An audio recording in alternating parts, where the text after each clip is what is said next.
When the judge read Wayne Kidman's sentence aloud, 15 years for attempted murder and conspiracy, I watched my husband of 42 years collapse into his chair like a deflated balloon.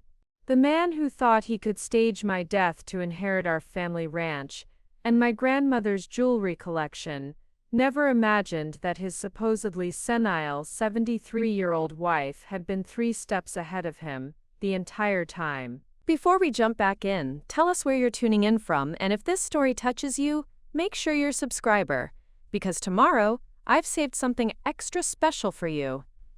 Tell us a duh.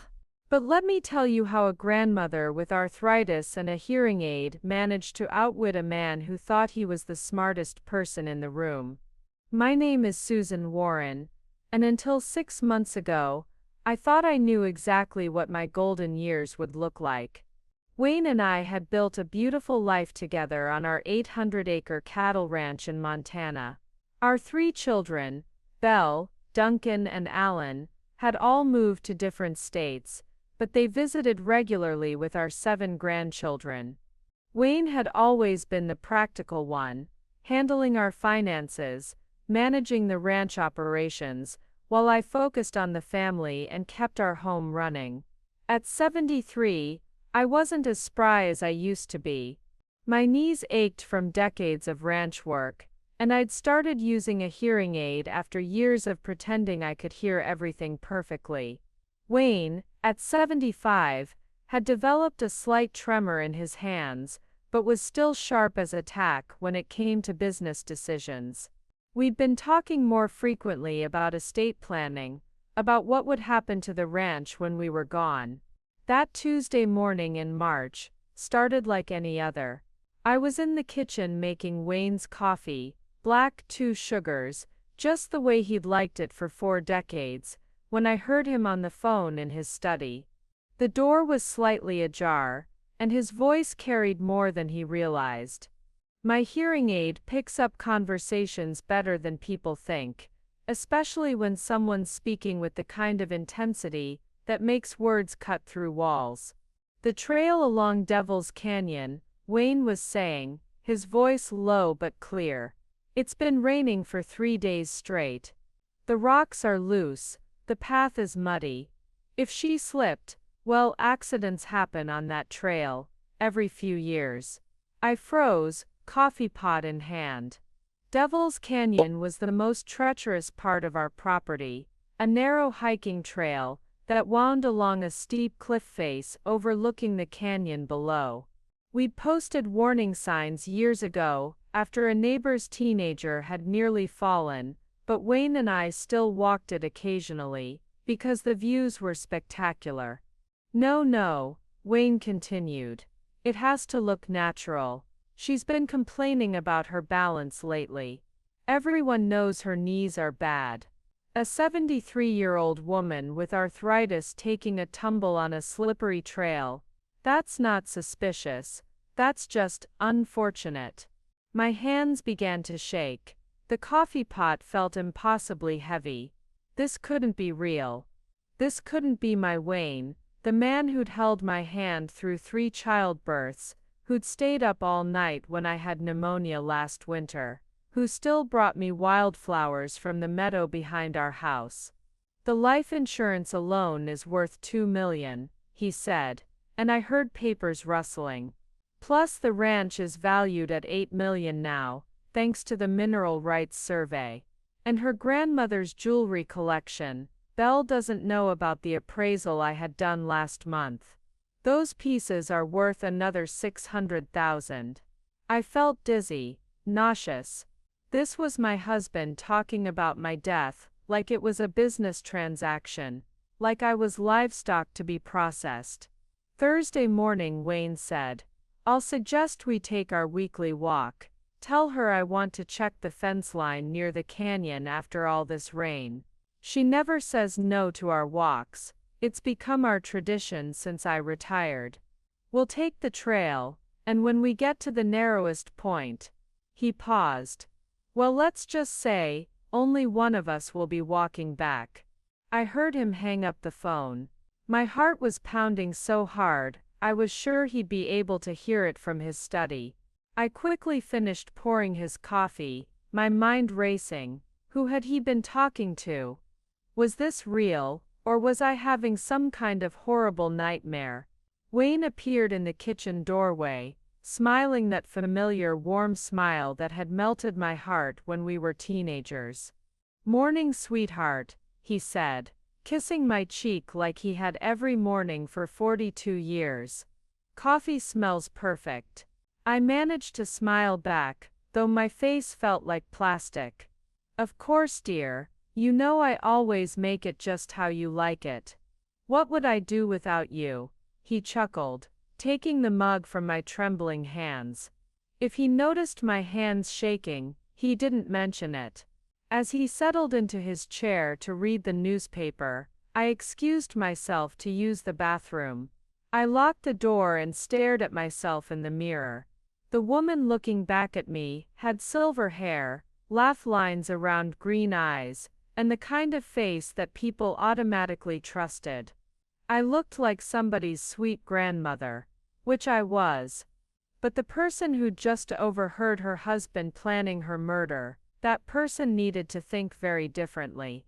I splashed cold water on my face and tried to make sense of what I'd heard. Wayne had been handling our finances for years. I'd trusted him completely, signed whatever papers he put in front of me, never questioned his decisions about investments or insurance policies. Had I been naive? How long had he been planning this? And who was he talking to? The conversation had sounded like he was discussing logistics with someone, getting advice or confirmation. This wasn't a sudden decision, it was a coordinated plan. Thursday, that was 2 days away.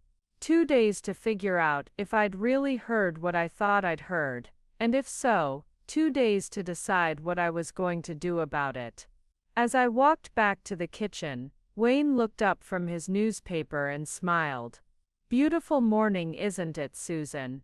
Perfect weather for a nice long walk later this week." I smiled back, but inside, something had fundamentally shifted.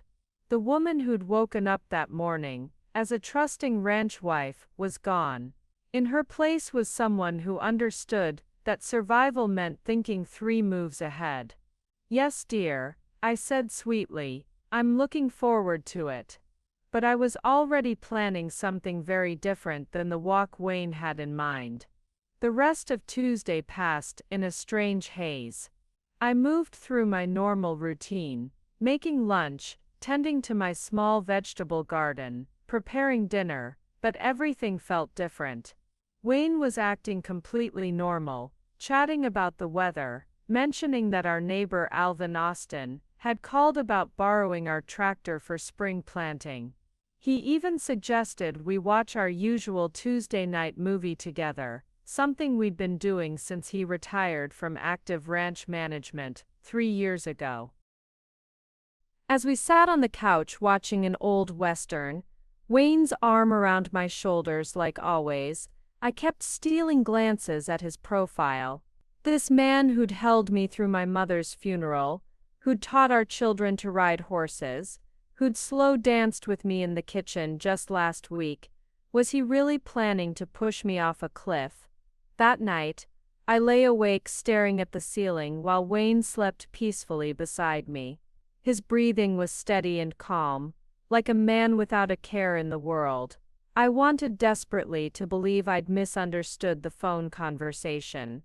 Maybe he'd been talking about a movie plot, or discussing something that had happened to someone else, but the details were too specific, too personal. The life insurance amount, the jewelry appraisal, the timing, it all matched our real life too perfectly. Wednesday morning brought a development that made my blood run cold. I was dusting the living room when Wayne came in, his face creased with concern. He sat down heavily in his leather recliner, the chair that had been his throne for the past decade, and rubbed his forehead with those slightly trembling hands. "Susan, honey, we need to talk," he said, his voice carrying just the right note of reluctant worry. I set down my dust cloth and perched on the edge of the sofa, trying to look like the concerned wife I'd always been. Preparing and narrating this story took us a lot of time, so if you are enjoying it, subscribe to our channel. It means a lot to us. Now back to the story. What is it, dear? You look troubled. Wayne sighed deeply, a masterful performance of a man bearing difficult news. I got a call from Dr. Hayes yesterday about those blood tests you had done last month during your routine checkup. My heart started racing. I'd had blood work done, yes, but Dr. Hayes had called with the results weeks ago. Everything was normal, blood pressure slightly elevated, but normal for my age, cholesterol a little high but manageable with diet. Nothing concerning. He wants to see us both in his office this afternoon. Wayne continued, reaching over to take my hand. He says there are some irregularities in your results that he wants to discuss in person. I stared at my husband, watching him weave this lie with the same skill he'd used to sweet-talk cattle buyers for 40 years. His thumb rubbed gentle circles on the back of my hand, a gesture that had always comforted me, now feeling like the touch of a predator. What kind of irregularities? I asked, proud of how steady my voice sounded. He didn't want to go into details over the phone, Wayne said, his expression perfectly calibrated between concern and reassurance. But he mentioned something about your balance issues, the dizziness you've been having. He thinks there might be an inner ear problem, or possibly something neurological that's affecting your coordination. I hadn't been having dizziness. My balance was fine, better than fine for a woman my age. I'd been doing yoga twice a week for the past 5 years, and could still walk the length of our property without getting winded. But Wayne was building a narrative, laying groundwork for what he had planned. Oh my, I said, playing the worried patient. That does sound serious. Now don't panic, Wayne said, squeezing my hand. Dr. Hayes says these things are often treatable, but he wants to discuss some precautions we should take while we figure out what's going on. He specifically mentioned being extra careful on uneven terrain, avoiding hiking until we get this sorted out. The irony was breathtaking. Wayne was using a fake medical concern to explain why I shouldn't go hiking, while planning to take me on the most dangerous hike on our property in less than 24 hours. That's probably wise, I agreed. Though I hate to think of missing our weekly walks. They're such an important part of our routine. Wayne's face lit up with what looked like relief and affection. You're such a trooper, sweetheart. That's exactly why I love you. You always put safety first, always listen to good advice. He stood up and kissed the top of my head. Dr. Hayes can see us at 2 o'clock. And Susan, he tilted my chin up so I was looking directly into his eyes, those familiar brown eyes that had gazed at me with love on our wedding day, that had filled with tears when each of our children was born. Whatever this turns out to be, we'll handle it together. I'm not going anywhere. The sincerity in his voice was so convincing that for a moment I almost believed him. For a moment I wanted to believe that the phone conversation had been a misunderstanding, that this was really my loving husband worried about my health. But then I remembered the specific details. Thursday morning, Devil's Canyon, the life insurance payout. Wayne wasn't trying to protect me from hiking. He was building an alibi. When my body was found at the bottom of the canyon, he'd be able to tell everyone that Dr. Hayes had warned about balance problems, that I'd been having dizzy spells, that the fall was a tragic accident that could have been prevented if only I'd listened to medical advice. Of course, darling, I said, smiling up at him. Together like always, that afternoon's appointment with Dr. Hayes was a masterclass in manipulation. Wayne had called ahead and spoken with the doctor privately, explaining his concerns about my recent clumsiness and confusion. Dr. Hayes, a kind man in his 60s who'd been our family physician for 20 years, examined me thoroughly, and found absolutely nothing wrong. Your balance is excellent, Susan, he said, watching me walk heel to toe across his office. Your reflexes are sharp, your cognitive function is completely normal. I'm not sure what Wayne is seeing at home that concerns him. Wayne jumped in smoothly. Maybe I'm just being an overprotective husband. You know how it is, Doc. We're not getting any younger, and I worry about her taking unnecessary risks. Dr. Hayes nodded sympathetically. It's natural to be cautious, but medically speaking, Susan is in remarkable shape for her age. I see no reason to restrict her normal activities. In the car afterward, Wayne seemed frustrated but covered it well. Well, that's good news, he said, though I still think we should be extra careful. Maybe avoid the more challenging trails for a while, just to be safe. Whatever you think is best, dear, I replied. But I was thinking about Thursday morning, and the conversation I needed to have with someone I could trust. Because if Wayne was determined to make this look like an accident caused by balance problems, I needed to make sure someone knew the truth about my perfect health before it was too late. That evening, Wayne suggested we stay in and watch television together, which was unusual for a Wednesday. Normally he spent Wednesday evenings in his study going over ranch business or talking with other cattle ranchers about market prices. But tonight,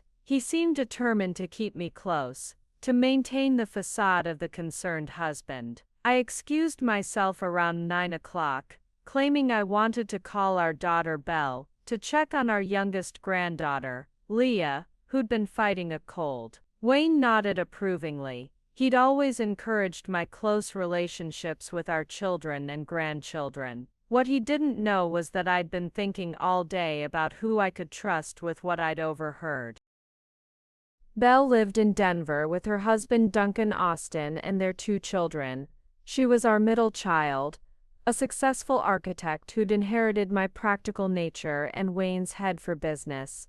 More importantly, she'd always been the most observant of our 3 children, the one who noticed when something was off. Mom! Belle's voice was warm and familiar through the phone. How are you? How's Dad? We're fine, sweetheart, I said, settling into the chair in our guest bedroom where I could speak privately. How's little Lay feeling?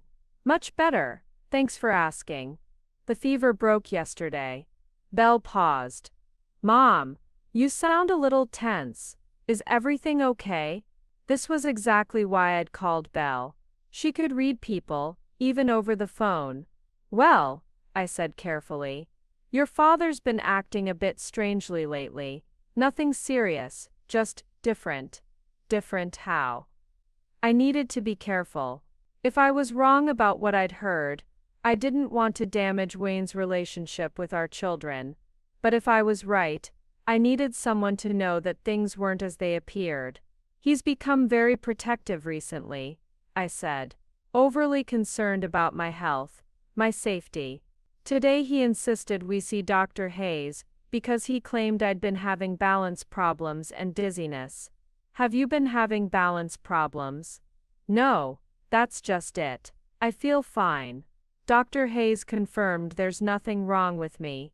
But your father seems convinced I'm suddenly fragile and accident-prone. Belle was quiet for a moment. That is odd. Dad's never been the overprotective type.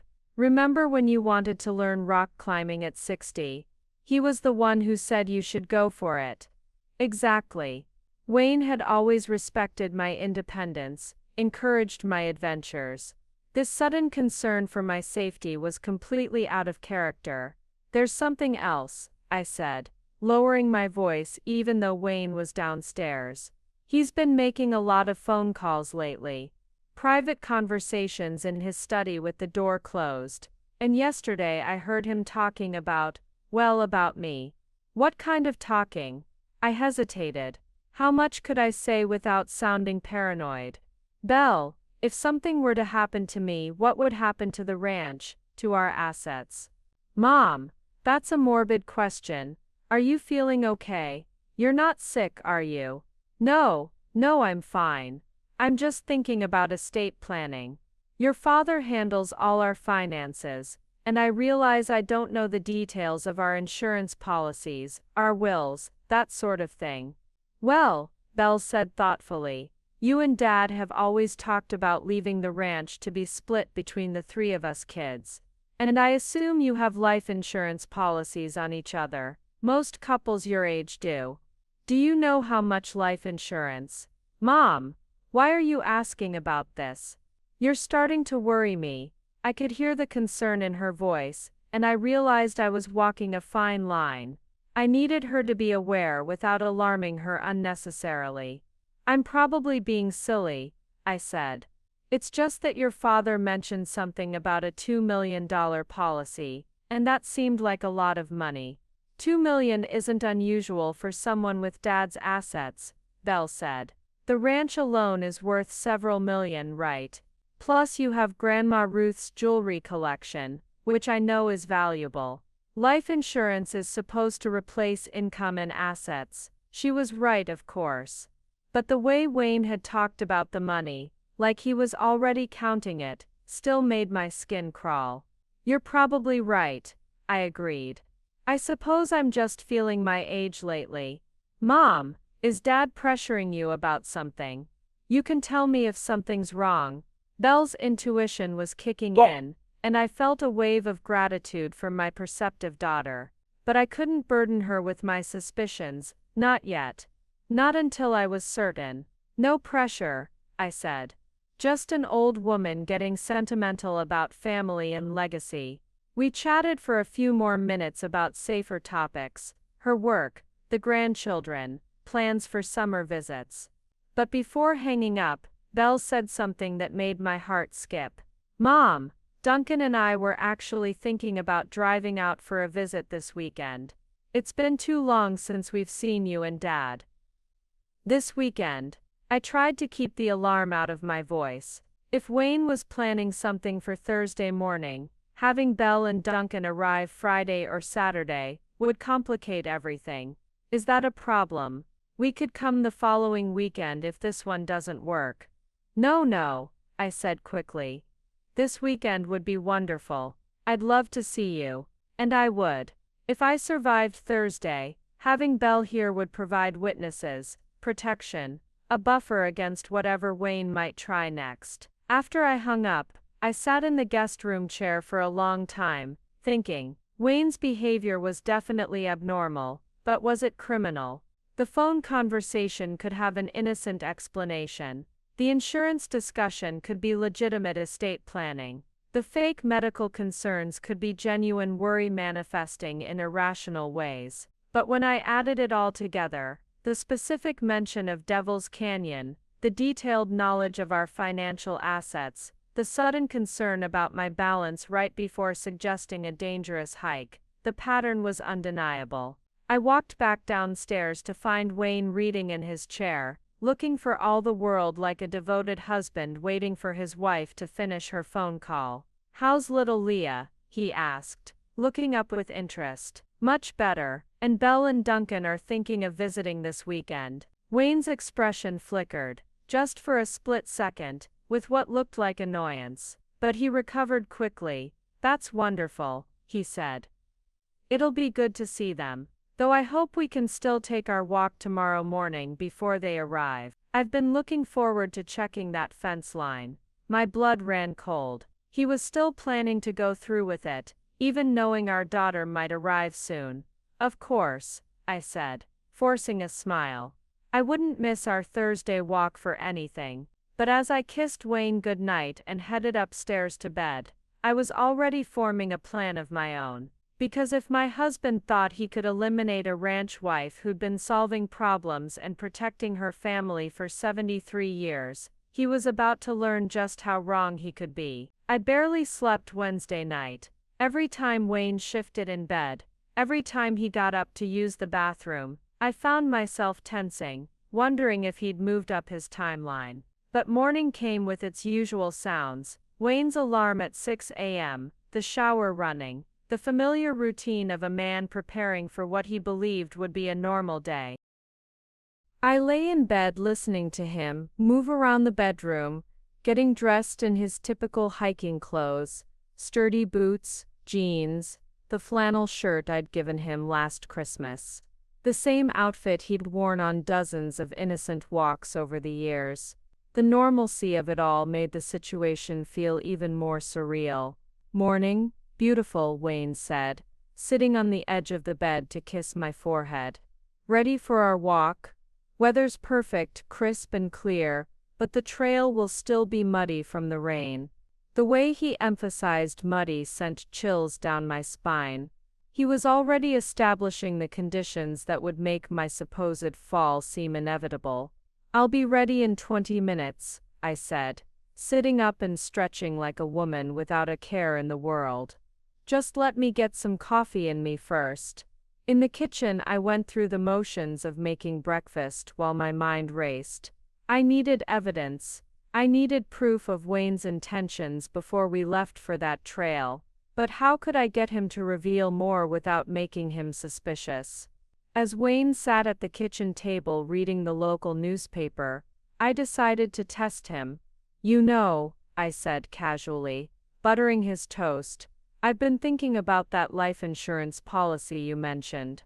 $2 million seems like a lot. Are you sure we need that much coverage?" Wayne looked up from the paper, his expression carefully neutral. "It's not too much, Susan.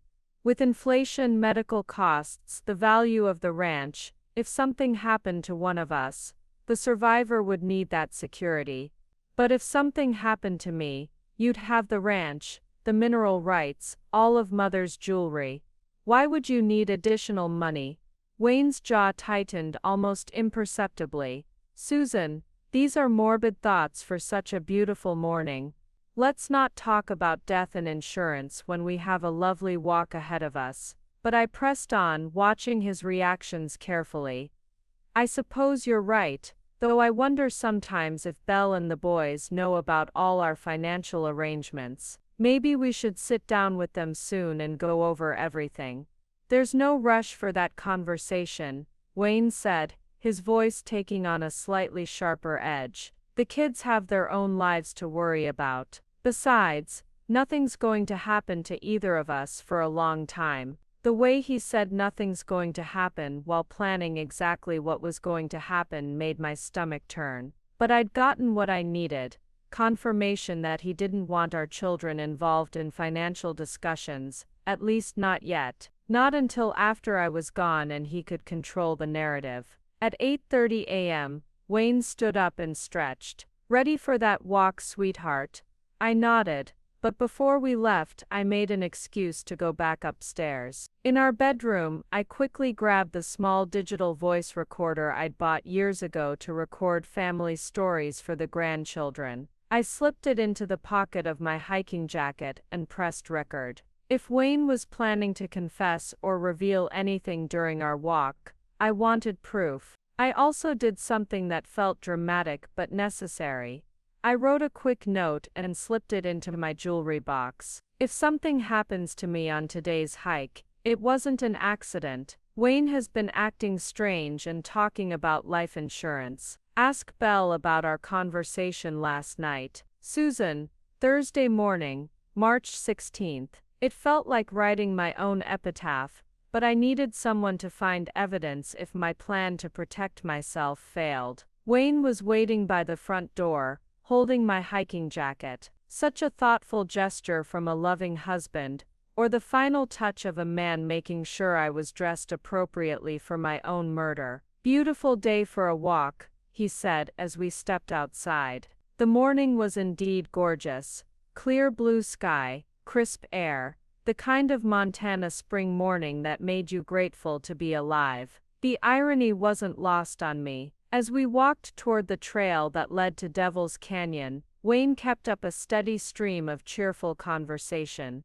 Cheerful conversation. He pointed out early wildflowers, mentioned that the Austin's cattle were looking good this year, commented on how much rain we'd received. To anyone watching, we looked like exactly what we appeared to be, an elderly couple enjoying a peaceful morning hike on their own property. But I noticed things I'd never paid attention to before. The way Wayne's eyes constantly scanned ahead, like he was looking for something specific. The way he guided our conversation away from anything serious or emotional. The way he checked his watch twice, as if he was working on a schedule. 20 minutes into the walk, we reached the fork in the trail where the path split. One route, leading to the gentle meadow trail we usually took, the other heading toward the more challenging terrain near Devil's Canyon. "You know what?" Wayne said, as if the idea had just occurred to him. "Since we might not get many more nice days before the spring mud season really hits, why don't we take the canyon trail today? I'd like to check on that fence line I mentioned." This was it. The moment where my loving husband of 42 years was directing me toward the place he planned to kill me. "Are you sure?" I asked, playing the concerned wife. "That trail can be tricky even in good weather." "We'll be careful," Wayne assured me, taking my arm in what appeared to be a protective gesture. "Besides, you know that trail as well as I do. We've hiked it dozens of times." "True, but never with one of us planning murder." As we headed toward Devil's Canyon, I felt the weight of the voice recorder in my pocket. Whatever happened next, I was going to make sure the truth was preserved. And if Wayne thought he could outsmart a woman who'd been managing crisis situations and protecting her family for 7 decades, he was about to discover just how wrong he could be. The trail ahead wound through dense pine trees before opening onto the narrow ledge that overlooked the canyon. In about 15 minutes, we'd reached the spot where Wayne planned to make me disappear forever. But I had my own plan for what was going to happen at Devil's Canyon. As we walked deeper into the pine forest, I began to notice details that confirmed my worst fears. Wayne wasn't just leading me toward Devil's Canyon. He was studying the terrain like a man calculating logistics. He paused twice to test loose rocks with his boot, and once to examine a section where recent rain had made the trail particularly muddy. "Ground's pretty slippery through here," he commented, his voice carrying just the right note of casual concern. "We'll need to watch our step." But his eyes weren't on the immediate path. They kept drifting ahead, toward the narrow ledge section where the trail wound along the canyon's edge. I realized he was mentally rehearsing, visualizing exactly how he planned to make my accident look convincing. The voice recorder in my pocket felt like a lifeline. I needed to get Wayne talking, to capture something that would prove his intentions if his plan somehow succeeded, despite my precautions. "Wayne," I said, slightly out of breath as we climbed a steeper section, "I've been thinking about what you said yesterday, about being more careful. Do you really think I'm becoming unsteady?" He glanced back at me with what looked like genuine concern. "It's not that you're unsteady, sweetheart. It's just that, at our age, one little slip can turn into something serious. A broken hip, a head injury. I couldn't live with myself if something happened to you that I could have prevented." The sincerity in his voice was chilling. This man could look me in the eye and speak about preventing my injury while actively planning to cause my death. "You're such a good husband," I said, putting just the right amount of affection in my voice. "Always thinking ahead, always protecting me. Sometimes I think you see dangers that I don't even notice." Wayne slowed his pace, allowing me to catch up. "That's what marriage is about, isn't it? Looking out for each other, making sure the other person is taken care of." The way he said "taken care of" made my skin crawl, but I forced myself to smile and nod. We were getting close now. Through the trees ahead, I could see the opening where the trail emerged onto the exposed ledge.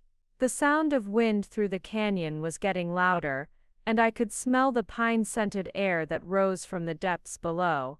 "You know," Wayne said conversationally, "I was talking to Alvin Austin yesterday about ranch safety. He mentioned that the Kidman family had a close call on their property last month. Shauna's mother-in-law slipped on wet rocks and nearly fell into their creek." I knew what he was doing. Building more narrative foundation, establishing that accidents happen to elderly women on family properties, creating a story that would make sense to anyone who heard it later. How scary, I replied. Was she badly hurt? Just bruised, thankfully. But it got me thinking about how quickly things can go wrong, especially on trails like this one. He gestured ahead toward the ledge. One moment you're enjoying a beautiful view, the next he let the sentence hang unfinished, but the implication was clear. As we approached the most dangerous section of the trail, I made my move. I pretended to stumble slightly on a protruding root, catching myself with an exaggerated gasp. "Oh," I said, gripping Wayne's arm. "See what you mean about being careful." Wayne's reaction was immediate and telling. Instead of the concerned husband helping his wife regain her balance, I felt him assess my position, my proximity to the cliff edge. For just a moment, his grip on my arm felt calculating rather than protective. "Are you all right?" he asked, but his eyes were measuring the distance to the ledge, evaluating whether this might be an opportunity. "I'm fine," I said, straightening up and stepping away from the edge. "Just caught my toe on that root." I saw disappointment flicker across his features before he covered it with relief. "Thank goodness. See why I worry about this trail." We emerged onto the ledge section, and the view was as breathtaking as always. Devil's Canyon stretched out below us, a dramatic drop of nearly 300 feet to the rocky creek bed below. The trail here was only about 4 feet wide, with the cliff face rising on one side and the deadly drop on the other. Wayne moved to the outer edge, ostensibly to check the fence line that ran along the property boundary, but I noticed he was positioning himself between me and the safer inner edge of the trail. "Come look at this," he called, gesturing toward a section of fence about 10 feet ahead. I think we might need to replace some of these posts. To reach where he was pointing, I would have to walk past him on the narrow trail, with my back to him and the cliff edge just feet away. It was perfect positioning for a push that would look like an accidental fall. But as I started to move toward him, Wayne's phone rang. The sound was jarring in the peaceful mountain air. Wayne looked annoyed, then concerned as he checked the caller ID. "It's Dr. Hayes," he said, frowning.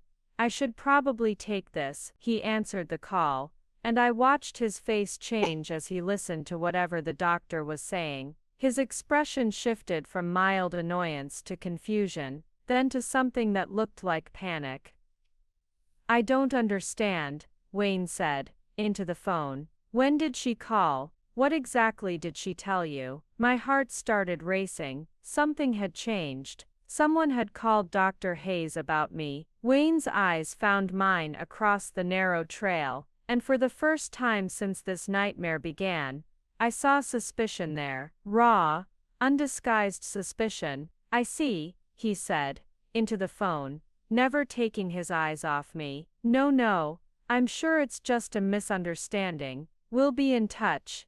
He hung up and stood very still, studying me with an expression I'd never seen before in 42 years of marriage. "Susan," he said quietly, "Dr. Hayes just got a very interesting phone call." The silence stretched between us on that narrow ledge, broken only by the wind whistling through the canyon below. Wayne's phone was still in his hand, but his attention was completely focused on me. The mask of the concerned husband had finally slipped, and I was looking at a stranger. "Dr. Hayes says, our daughter Belle called his office this morning," Wayne said, his voice carefully controlled. "She was asking about your recent appointment, wondering if there were any real concerns about your health and balance." My heart sank. Belle's protective instincts had kicked in after our conversation last night, but her well-meaning call had just blown my cover. She also asked some very specific questions about life insurance medical exams. Wayne continued, taking a step closer to me on the narrow trail. "Apparently you'd mentioned to her that I'd talked about a $2 million policy. She wanted to know if Dr. Hayes had been contacted by any insurance companies recently." I tried to maintain my innocent expression, But Wayne was reading me like a book he'd been studying for decades. The interesting thing is, Wayne said, his voice getting quieter and more dangerous. Dr. Hayes told Belle that no insurance company had contacted him. In fact, he said our current policies were taken out 15 years ago, and the medical exams were done by a different doctor who's since retired. The pieces were falling into place too quickly. I needed to buy time, to get us off this ledge and back to safer ground. I don't understand what you're implying, I said, but my voice came out shakier than I intended. Wayne smiled, but it wasn't the warm smile I'd loved for 4 decades. It was cold, calculating, and completely without affection. Belle also mentioned that you'd seemed worried about me lately. Said you'd noticed I was making private phone calls and acting strangely. He took another step closer.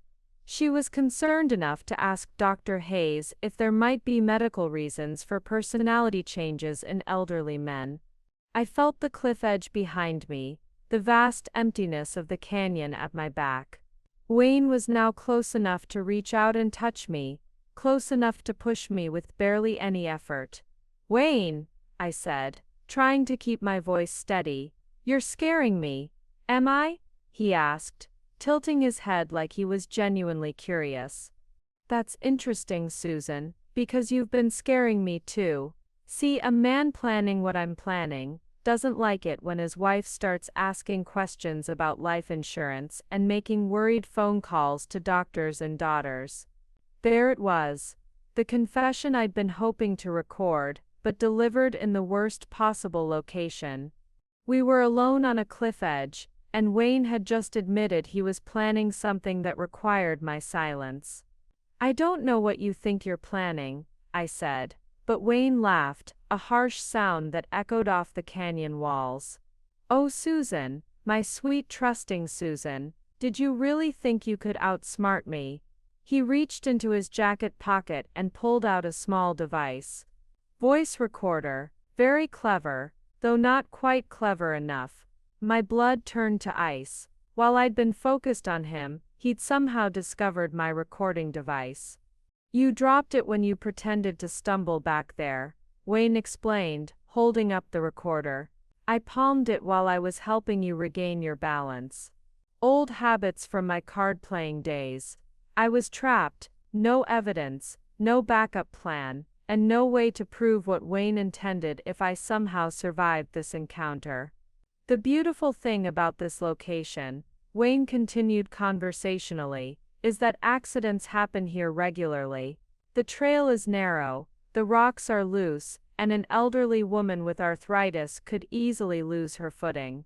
Especially one who's been acting erratically lately, making paranoid phone calls, imagining threats that don't exist.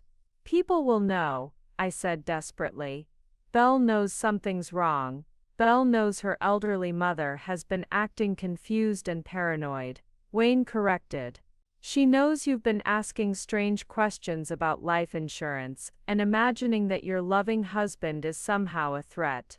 When you tragically fall to your death, it'll be clear that your mental state was deteriorating." He was right. He'd turned my own attempts to seek help into evidence of mental instability. My phone call to Belle, my questions to Dr. Hayes, my concerns about his behavior, it could all be reframed as the confused ramblings of an elderly woman losing her grip on reality. 42 years, Wayne," I said, playing my last card. "Doesn't that mean anything to you?" For just a moment, something flickered in his eyes. A shadow of the man I'd married, the father of my children, the partner who'd built a life with me. "It means everything," he said quietly. "That's why this is so hard. But Susan, the ranch is worth $8 million now. With the mineral rights, it could be worth $20 million in 5 years. Your grandmother's jewelry collection is worth more than we ever imagined. The life insurance alone would set me up for the rest of my life." "You could have just asked for a divorce," I whispered. Wayne shook his head. "Montana's a community property state. A divorce would cost me half of everything. This way I keep it all. He took one final step toward me, and I felt loose rocks shifting under my feet at the very edge of the trail. I'm sorry, Susan, Wayne said, and for the first time, he actually sounded like he meant it. I really am. But as he reached out to push me toward the canyon's edge, I smiled at him, the first genuine smile I'd given him since Tuesday morning. I'm sorry too, Wayne, I said. Sorry you thought I was just a helpless old woman who'd go quietly to her death. That's when he heard the sirens.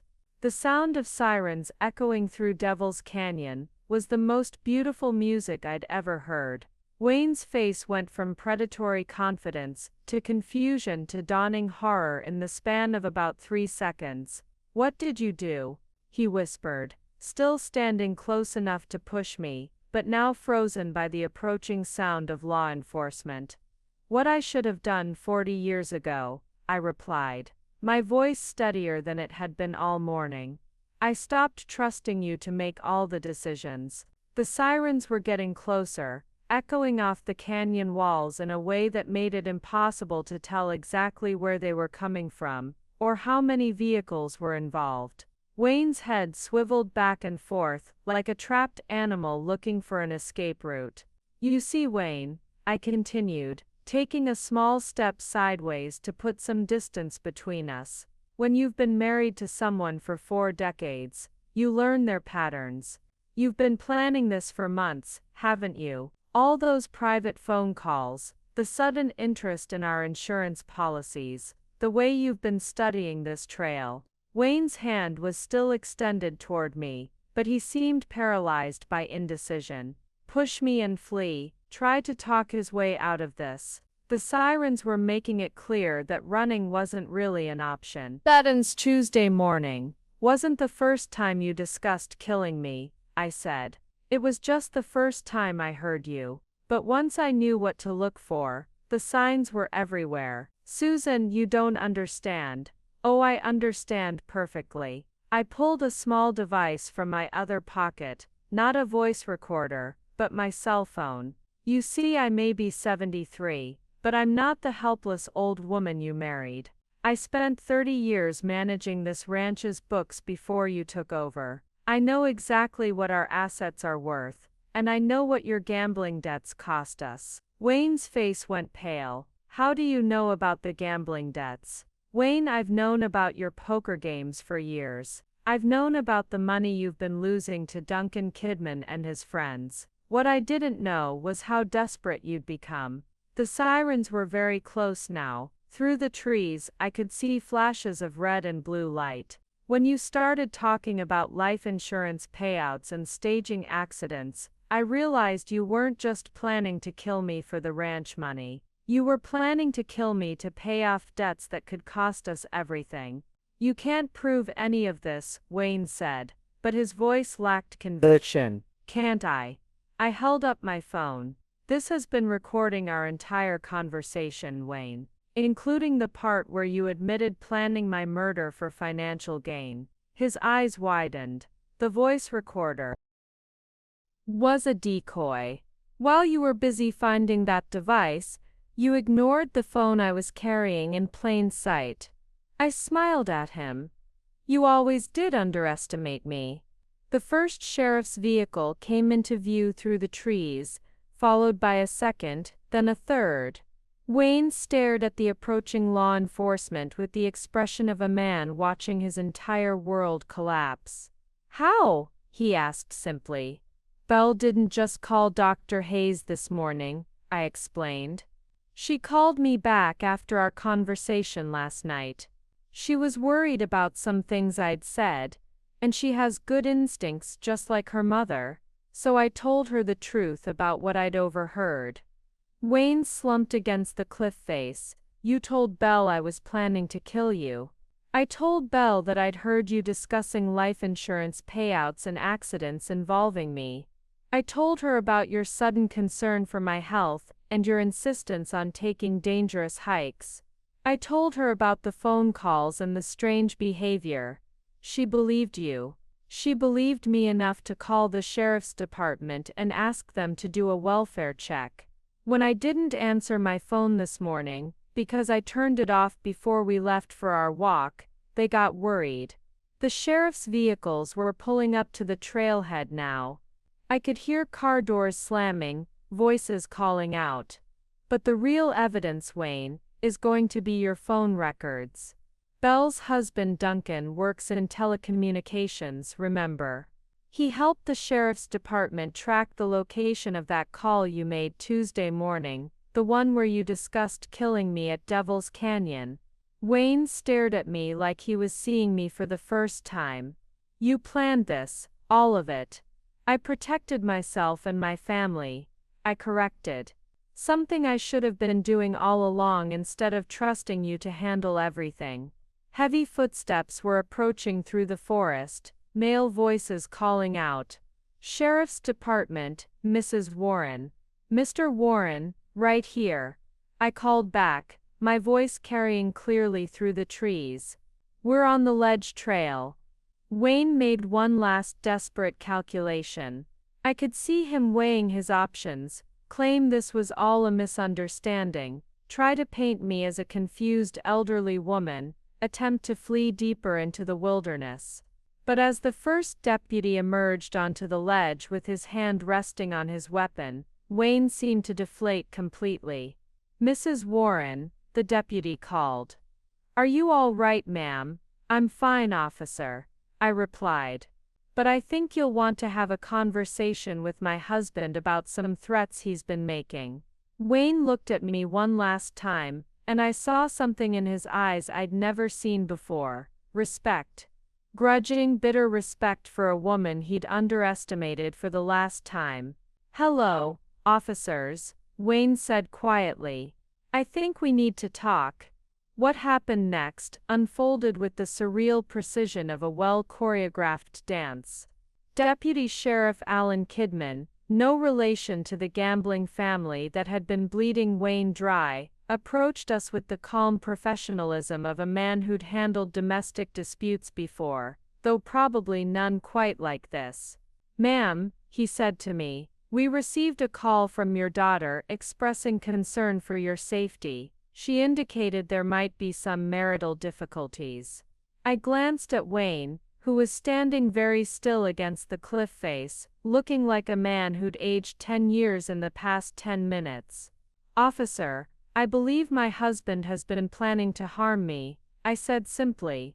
I have recordings of conversations, and I believe he brought me to this location specifically because he intended to push me off this cliff. Deputy Kidman's expression didn't change, but I saw his partner, Deputy Leigh Warner, subtly shift her position to block any potential escape route down the trail. Mr. Warren, Deputy Kidman said, I'd like you to slowly move away from your wife and step toward me. Wayne complied, his movements mechanical and defeated. As he passed me, he whispered, You won't be able to prove intent, Susan. Conversations can be misinterpreted. But I smiled at him, because Wayne still didn't understand how thoroughly I'd outmaneuvered him. Mr. Warren, Deputy Warner said, we'd like to ask you some questions, but first I need to inform you that we've been monitoring your location through your cell phone for the past hour, at the request of your daughter, and with a court order. Wayne's head snapped up. What? Your daughter Belle contacted us early this morning with specific concerns about threats to her mother's life. She provided enough detail for us to obtain an emergency protective surveillance order. I watched Wayne's face as the implications sank in. Not only had his plan failed, but law enforcement had been tracking his movements, documenting his decision to bring me to this dangerous location despite having no legitimate reason to check fence lines or ranch business here. Additionally, Deputy Kidman continued, we've been in contact with your telecommunications provider. Your phone records show several calls to a number registered to Alvin Austin over the past 2 weeks. Mr. Austin has been very cooperative in explaining the nature of those conversations. The blood drained from Wayne's face. Alvin Austin, the man he'd been planning with, the person on the other end of that Tuesday morning phone call I'd overheard.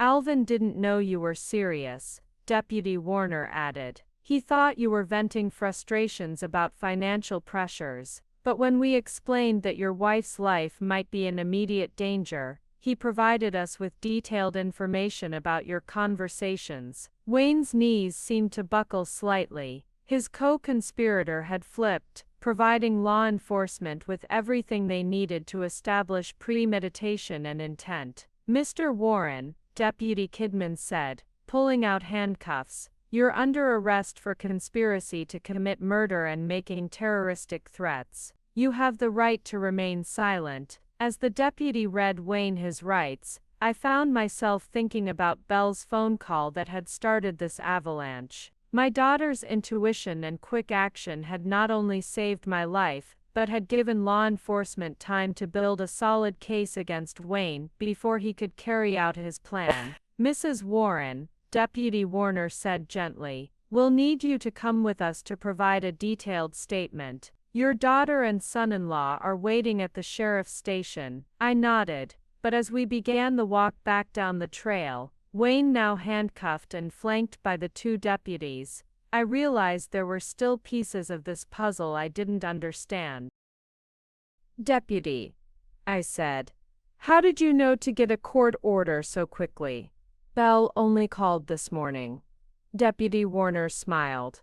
Actually, ma'am, your daughter called last night. She was concerned enough about your conversation to reach out immediately. We spent the early morning hours investigating your husband's financial situation and recent communications. What did you find? Mr. Warren is in debt to several individuals for approximately $400,000. Gambling debts, mostly. Money owed to people who don't typically accept payment plans. The final piece clicked into place. Wayne hadn't just been greedy, he'd been desperate. The men he owed money to weren't the type to wait patiently for repayment. We also discovered, Deputy Kidman added, that he'd recently taken out additional life insurance on you, without your knowledge, using forged signatures. The insurance company flagged it as suspicious and contacted us yesterday. I stopped walking. Yesterday. Yes, ma'am. We were already investigating possible insurance fraud when your daughter called about immediate threats to your safety. That's how we were able to move so quickly. Wayne, walking ahead of us in handcuffs, turned back to look at me. You knew, he said. You knew they were already investigating. No, Wayne, I replied. I just knew you well enough to predict your mistakes. You always did think you were smarter than everyone else in the room. As we emerged from the forest and approached the sheriff's vehicles, I saw Belle's car parked beside them. My daughter was leaning against the hood, her face tight with worry until she spotted me walking safely down the trail. Mom, she called, running toward me. I'm fine, sweetheart, I said, embracing her. I'm perfectly fine. But as I hugged my daughter, and watched my husband of 42 years being loaded into a sheriff's vehicle, I realized that while I was physically unharmed, everything else about my life had just changed forever. The woman who'd walked onto that trail this morning, trusting her husband despite her suspicions, was gone. In her place was someone who understood that survival sometimes meant being willing to destroy everything you thought you knew about the people you loved. The sheriff's station felt like stepping into a different world. After the vast openness of our ranch and the dramatic canyon ledge, the fluorescent-lit interview room seemed claustrophobic and sterile. But it was also safe, the first place I'd felt truly safe since Tuesday morning. Detective Duncan Warren, no relation to my husband despite sharing the surname, was a sharp-eyed woman in her 40s who treated me with the perfect blend of respect and professional skepticism. She needed to verify that I was a legitimate victim, not a confused elderly woman or a vindictive spouse making false accusations. Mrs. Warren, she began, setting a digital recorder on the table between us. I want you to start from the beginning. Tell me everything you observed, overheard, or experienced that led you to believe your husband intended to harm you. So I did. I recounted the phone conversation I'd overheard Tuesday morning, Wayne's strange behavior about my supposed health problems, the fake appointment with Dr. Hayes, and the carefully orchestrated plan to get me to Devil's Canyon. The recording on your phone, Detective Warren said, captures your husband's admission of intent to kill you for financial gain. But we need to establish a pattern of planning and premeditation. What about his accomplice? This Alvin Austin? Mr. Austin has provided us with a written statement detailing multiple conversations with your husband over the past month. He claims he thought Wayne was just venting frustration, but his statement includes specific details about methods and timing that establish clear premeditation. The detective slid a folder across the table. We've also obtained your husband's financial records. The gambling debts are extensive. Money owed to some very unforgiving people. The pressure to pay them back was escalating. I opened the folder and felt my stomach drop. The numbers were staggering. Wayne owed money to at least 6 different creditors, including some names I recognized as having dangerous reputations in the county. He would have lost the ranch, I said quietly. Without a significant cash infusion, yes. The life insurance payout would have covered his debts and left him with substantial assets free and clear. Detective Warren leaned forward. Mrs. Warren, there's something else. We've discovered that this wasn't his first attempt to solve his financial problems through permanent means. My blood ran cold. What do you mean? 3 months ago, your husband researched several methods that could appear to be natural deaths or accidents. We found internet searches on his computer for untraceable poisons, ways to trigger heart attacks, and methods for staging falls that would appear accidental. The room felt like it was spinning. Wayne hadn't just recently decided to kill me, he'd been researching murder methods for months. Why didn't he try those other methods? According to Alvin Austin's statement, Wayne was concerned about autopsy results. A fall from a cliff would cause enough trauma that detailed toxicology testing would be unlikely. I thought about all the times Wayne had been affectionate over the past few months, all the moments I'd treasured as signs of our enduring love. How many of those interactions had occurred while he was researching ways to kill me? There's more, Detective Warren continued. We've confirmed that Wayne forged your signature on additional life insurance documents. He also attempted to change the beneficiaries on your existing policies without your knowledge. How much money are we talking about? Including the fraudulent policies, approximately $4 million, plus the ranch, mineral rights, and your inherited jewelry collection. Your husband would have netted somewhere around $12 million from your death. $12 million. That's what my life was worth to the man who'd promised to love and cherish me until death do us part. What happens now? I asked. Wayne Warren will be charged with conspiracy to commit murder, insurance fraud, document forgery, and making terroristic threats. Given the premeditation and financial motive, he's looking at 15 to 25 years in prison. I nodded, feeling strangely empty. Justice would be served, but it couldn't give me back the trust I'd lost, or the marriage I'd thought I had. Mrs. Warren, the detective said gently, you should know that your quick thinking and your daughter's fast action saved your life. Without that evidence and intervention, Wayne's plan might have worked. As I walked out of the sheriff's station that afternoon, Belle waiting to drive me home, I realized that surviving Wayne's murder plot was only the beginning. Now I had to figure out how to rebuild a life I'd thought was already complete. 3 days after Wayne's arrest, I sat across from him in the county jail's visiting room, separated by thick glass and speaking through phones that made everything sound hollow and distant. He looked smaller somehow, diminished by the orange jumpsuit and the fluorescent lighting that made his skin appear gray and sickly. "Susan," he said, his voice crackling through the poor connection, "I need you to understand." "No," I interrupted, surprised by the firmness in my own voice. "You need to understand. I didn't come here to listen to excuses or justifications. I came here to look you in the eye and tell you exactly what you've lost. Wayne's mouth opened, then closed. For perhaps the first time in our marriage, he was speechless. 42 years, I continued. 42 years of me trusting you completely, signing whatever papers you put in front of me, believing every word you said, supporting every decision you made. Do you know what that trust was worth, Wayne? He shook his head slightly. Everything. It was worth everything we built together. And you threw it away for money. The debts, Susan. You don't understand the pressure. I understand perfectly. I cut him off. Detective Warren showed me the records. $400,000 in gambling debts.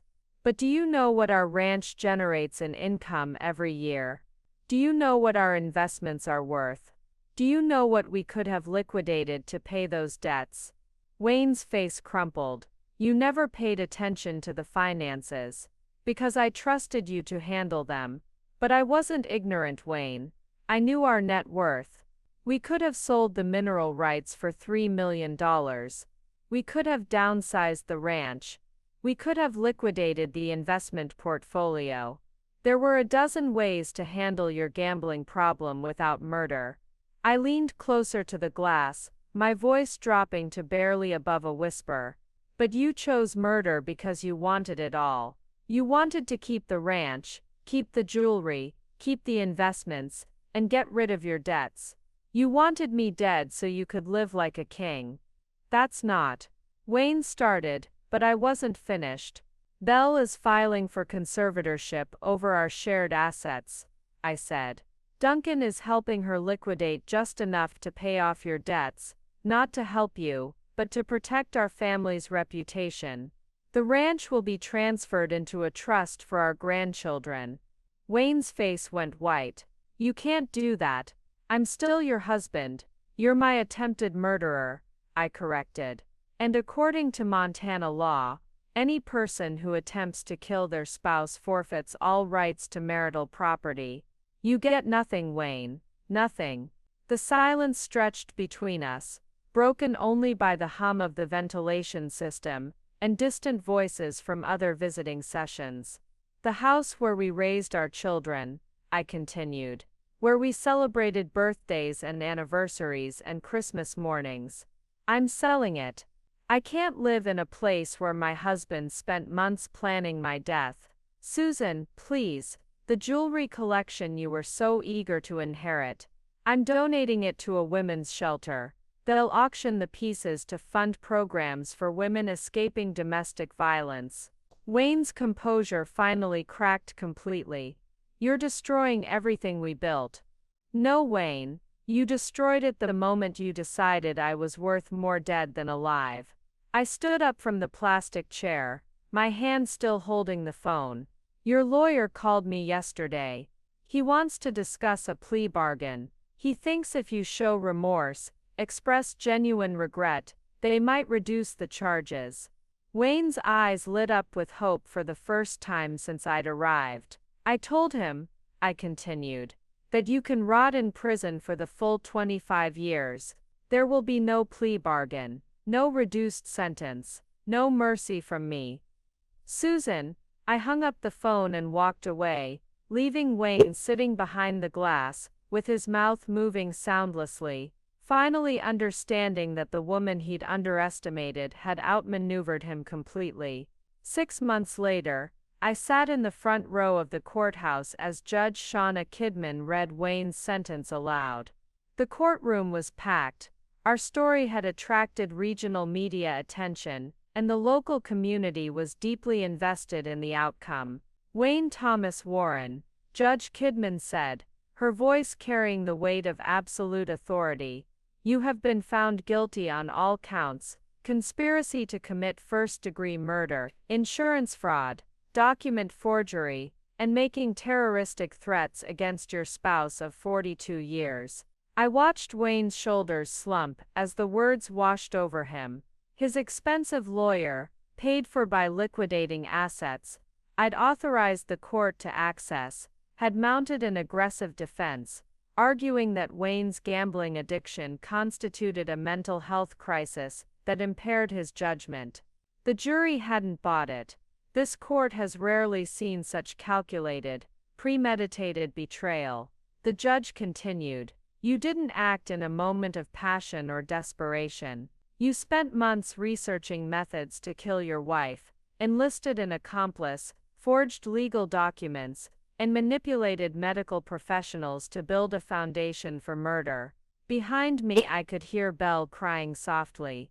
Our son Alan had flown in from Seattle, and our youngest Duncan had driven up from Denver with his wife Lee. The whole family was here to witness the end of this nightmare. "The evidence shows that you brought Mrs. Warren to Devil's Canyon with the specific intent to push her to her death, then claim her life insurance benefits and inherit her family assets. Only the intervention of law enforcement and your wife's remarkable courage prevented this murder from being completed." Wayne's lawyer stood up.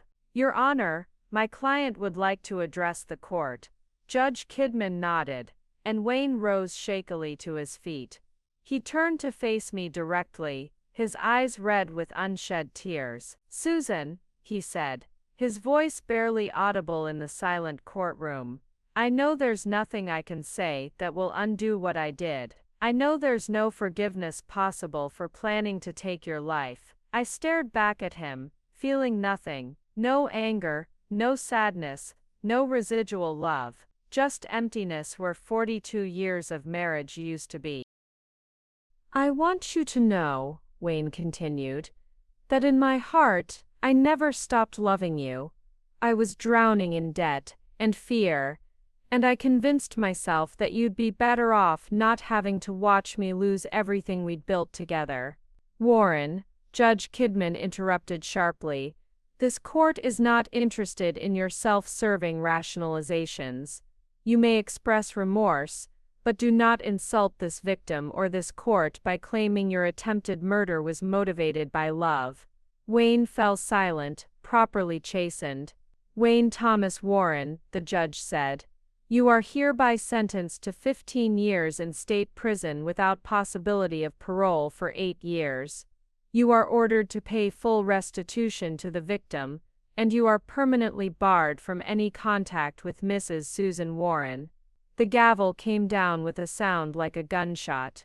As the bailiffs led Wayne away in shackles, he looked back at me one last time. I met his gaze steadily, then turned away to embrace my children. "It's over, Mom," Belle whispered in my ear. "It's finally over."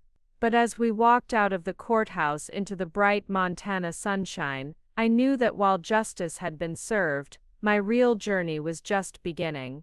I had to figure out who Susan Warren was when she wasn't someone's wife, someone's potential victim, someone's target.